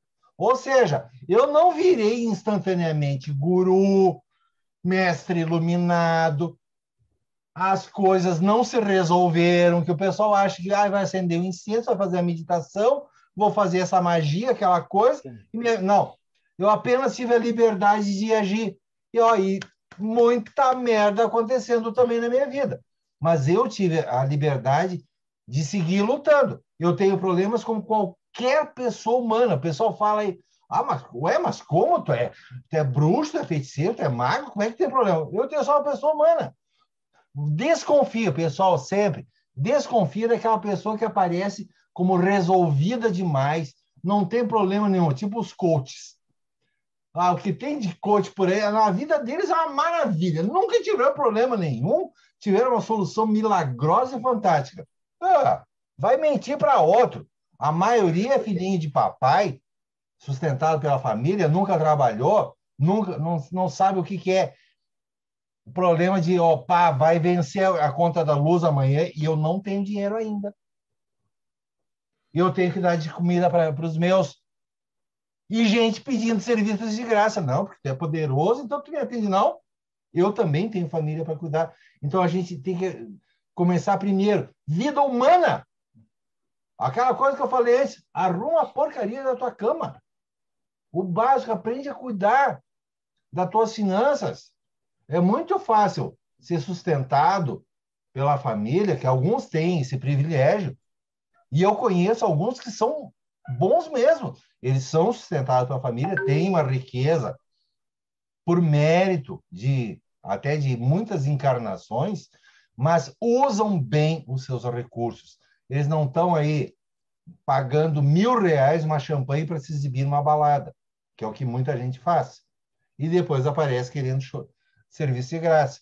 Não, as pessoas precisam aprender a cuidar da sua própria vida. E na magia, assim também, nós vamos lidar com espíritos que são perigosos. Se a gente não fizer a nossa parte, isso que o Robson falou antes, a coisa do equilíbrio, nós vamos ser cobrados também para aprender a equilibrar as nossas ações. E aí que nós começamos a ter resultados também. Mas a gente tem que saber o mínimo do básico que é a nossa vida humana. Se nós temos um corpo humano, um corpo material, primeira coisa, cuida do seu corpo. Onde é que o seu corpo está? Numa casa? Cuida da sua casa. Tem família? Cuida da sua família. Só depois tu vai conseguir fazer outras coisas. O Gurdjieff, grande mestre russo do início do século passado, é relatado que ele só aceitava como aluno dele uma pessoa que pudesse sustentar por si só a família inteira, 10, 15 pessoas, que no início do século passado uma família era 10, 15 pessoas. A pessoa tinha que ser capaz de sustentar tranquilamente a sua família, senão ele não aceitava como aluno. Porque a pessoa que, eu quero ir lá meditar no Tibete, tá? Tudo bem. Você sabe quanto é que custa a passagem de avião para o Tibete? Sabe quanto é que custa tu parar? Pode ser numa hospedaria para economizar dinheiro, não precisa ser hotel 5 estrelas. Sabe quanto é que custa isso? Nos anos 90, eu fui muitos anos para o Chile, fiz parte na escola lá. O mínimo que eu gastava eram $2.000. Mínimo $2.000 que eu tinha que ter em dinheiro para ficar 2 semanas. Para ficar um mês, eu gastava muito mais. Isso custa para o nosso aprendizado. Como é que tu vai fazer alguma coisa na magia, na espiritualidade? Primeiro, você tem que cuidar de si mesmo. Aí tu vai lidar com espíritos, com demons, com anjos, e eles vão cobrar isso de ti. Tanto demons quanto anjos. Eles não estão sendo malvados. Eles querem que você aprenda, que você evolua, mas que você tenha uma base. Tu quer fazer uma magia sólida, tu precisa te segurar no chão. Nesse sábado aqui, eu fiz uma magia para clientes com Lúcifer, e eu comento, cada vez que eu acendo o caldeirão, eu não acendo toda hora. Eu acho engraçado, tem gente que trabalha com Lúcifer todo dia. Bom, no meu caso é mais despacito. Eu boto um prazo. Porque eu fico, às vezes, uma semana inteira com a minha vida sentindo aquela energia. Um ritual. Resultado imediato, mesmo com autorização, porque aquele ritual eu queria mandar uma imagem para os clientes, registrei com autorização. Pifou o celular. Ainda funciona para chamada, mas o chip de memória acabou, morreu. Já levei em 2 assistências, comprei um chip novo, até estou com um aqui na mão. Morreu. Eu vou ter que comprar um celular novo. R$2.000. Resultado de uma magia. Quer lidar com magia? Nós vamos ter efeitos secundários também para lidar. Como é que está a tua vida? Como é que está a tua casa? Vai fazer falta para mim R$2.000? Pode ser que para você não faça falta nenhum. Para mim, R$2.000 é dinheiro. Eu sei quanto tempo eu tenho que trabalhar para fazer isso aí. E aí tu vai lidar com o espírito vai te respeitar? Tu está fazendo tudo aí de qualquer jeito. Eu tenho certeza que Lúcifer, em algum momento no futuro, vai me retribuir pelo que eu estou precisando fazer agora. Mas ele também me mostrou, eu deixei, mas tu vai ter que pagar a conta. Mas está sendo um aprendizado. E isso aqui é todo dia, toda semana da minha vida, por décadas. Isso é aprendizado de magia. A gente se abrir, ou aquilo que o Antônio estava falando antes, de se abrir, ouvir os espíritos, o que eles estão trazendo para nós. E a gente perceber que na nossa própria vida humana, até uma coisa bem básica aqui agora, uma coisa mecânica. Eu vou ter que trabalhar, porque eu não vou comprar outro celular de graça, não. Eu vou ter que trabalhar, atender clientes, fazer um serviço bem feito, vou ter que estudar. Um caso mesmo que eu estou trabalhando hoje, eu precisei parar tudo, pegar o livro, estudar, revisar, como é que eu ajudo essa pessoa, porque eu quero fazer um bom serviço para ele. Daí que vai ter resultado. Então, não é o espírito que foi malvado. Eu também preciso fazer a minha parte. Todos nós temos que fazer a nossa parte. E isso é aprendizado. Fala, Deodé. Não, a gente só está avisando, a gente está chegando quase lá no finalzinho. Eu acho que, putz, o cara que acompanhou essa 1h30, quase 2 horas, o cara entendeu aí como é que faz. Assim, putz, cada um de nós passou assim as notícias muito importantes, né? Um ensinamento muito grande, bem nas entrelinhas, né? Então, eu ia falando, para a gente já começando a amarrar para fechar isso aqui. Vou começar de trás para frente, então. Gilberto, como é que a gente te acha? Meu link é bem fácil. Tá aí o nome, gilbertotrapazon.com.br. É o meu site. Escreve meu nome no YouTube, tem o canal de vídeos também. mas acessando o site gilbertrapazon.com.br. Para facilitar, /consultas, se precisar do serviço aqui, que eu possa ajudar vocês. Vou fazer o jabá. Sensacional. Bruxo Fagundes, como é que o pessoal te acha e principalmente como é que eu arrumo o seu livro? Quer dizer, eu já tenho, que eu comprei esse livro. Na verdade, eu tenho a primeira edição, que era ainda outra com outra capa da outra tirada. Mas como é que o pessoal pode achar esse teu livro? É no site www.olivrodosdemonios.com.br. E tem na Amazon e pode comprar comigo direto também pelo Instagram, @fagundes.antônio-augusto. E também, se lá quiser me mandar um e-mail ou me adicionar no Face, o meu e-mail é aquelebruto@hotmail.com. E é isso aí, estou lá no Instagram e é o que eu tenho para oferecer para as pessoas, são as minhas consultas de tarô e o meu livro. E é isso que eu faço, né? Eu fico muito feliz, agradeço muito, e os amigos, os parceiros aí trouxeram opiniões muito importantes, muito relevantes, e eu gosto muito de poder participar desse tipo de encontro e, cara, só tenho a agradecer e, sei lá, desculpa qualquer coisa, porque tu sabe que aquela coisa, quem passa pelo inferno fica meio perturbado. Eu não sou propriamente maluco, mas eu também não sou normal, né? A gente fica meio assim. É isso aí. Eu sou normal. O Robson já é da casa, mas e aí, como é que a gente te acha? E me passa o teu site do Enochianos também, que tem um monte de gente que perguntou para entrar. O site do Enochiano é enochiano.com.br, né? E nós temos grupo de Telegram ativo e entrou lá, pode ter certeza que você vai ter que aguentar pelo menos 300 mensagens por dia. Outra forma de me encontrar é no meu segundo projeto, que é o lemegueton.com.br, é onde eu passo essa minha visão de aprendizado da magia do branco, do claro ao escuro, né? Através do livro da Chave Menor de Salomão, que eu tenho uma estatística. Se você acha que Lemegueton é magia de demônio, deixa eu só informar que das 1.089 entidades listadas no livro, demônios são apenas 76 listadas nominalmente no livro, sendo 859 entidades angélicas e 154 espíritos aéreos. Então, se você acha que você trabalhar com Lemegueton é ser trevoso, desculpa. Você está errado.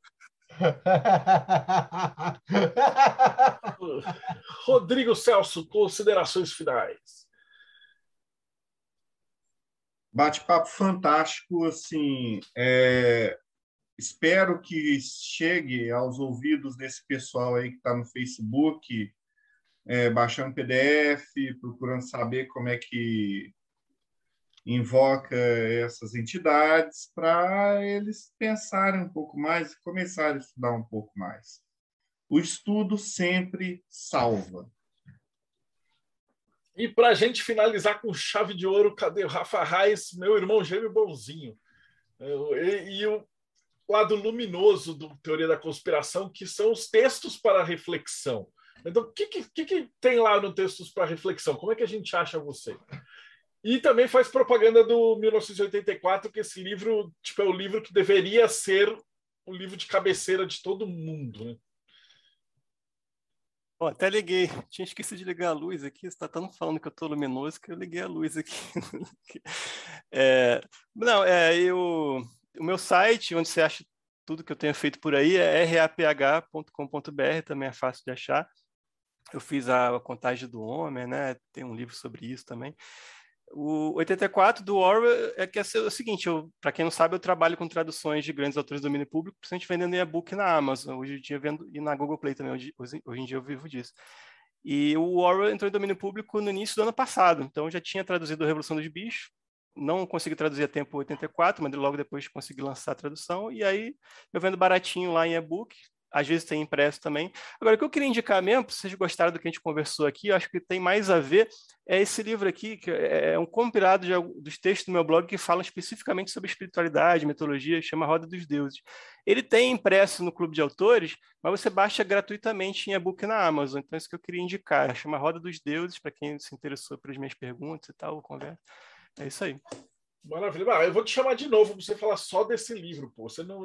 É que assim, tudo bem, a galera, quem já assiste esse podcast há tempos, sabe que o Raf já está com a gente há uma década ou mais, né? Ele não está participando porque ele tem um filho pequenininho e ele não consegue participar porque coisas de pais, né? Mas agora que ele já está crescido, vai começar a participar mais aqui, né? Com a gente. Então, Raf, brigadão por ter se juntado ao boteco do Mayhem hoje. Agradecimentos ao Fagundes, ao Robson, ao Gilberto, Rodrigão, você que assistiu a gente, então não esquece, dá like, segue o canal e a gente se vê aí no próximo Bate-Papo Mayhem.